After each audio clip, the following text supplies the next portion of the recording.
ဒီဗီဒီယိုမှာတော့ကျွန်တော်တို့ရေးပေး AI မှာ sample content တွေဘယ်လိုထည့်မလဲဆိုတာလေးကိုပြောပြပါမယ်ပါတယ်ကျွန်တော်ဒီနေရာကိုရောက်ပြီဆိုလို့ရှိရင်ဒါက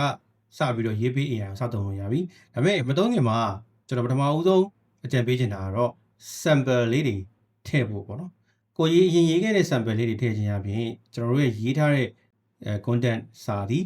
ကိုယ့်ရဲ့တုံးနဲ့လုံးဝတူမှာဖြစ်ပါတယ်အဲ့တော့ writing sample ဆိုတာကိုထည့်လိုက်ပါဒီမှာကျွန်တော်တို့ sample ထည့်လို့ရပါတယ်အဲ့တော့ add sample ကိုနှိပ်လိုက်လို့ရှိရင်ကျွန်တော်ဒီကနေပြီးတော့ sample title ရဲ့ sample ရဲ့ post ရဲ့ကိုဒီမှာ paste လုပ်လို့ရပါတယ်ကျွန်တော်တို့အရင်တော့ Facebook ကရေးထားတဲ့ post ပဲဖြစ်ဖြစ်ကြိုက်တဲ့နေရာမှာရေးခဲ့ copy ကူးပြီးတော့ဒီမှာထည့်လို့ရပါတယ်အဲ့တော့ကျွန်တော်ဒီမှာ example အနေနဲ့3ခုထည့်ပြပါမယ်ဒီမှာကျွန်တော်တင်ထားတဲ့ post ကို paste ချလိုက်ပါတယ်နာမည်ကပေးခြင်းလည်းပေးလို့ရပါတယ်မပေးခြင်းလည်းရပါတယ်ပြီးရင် save နေရလို့ရှိရင်ကျွန်တော်ဒီမှာ sample တစ်ခုရလာပါပြီ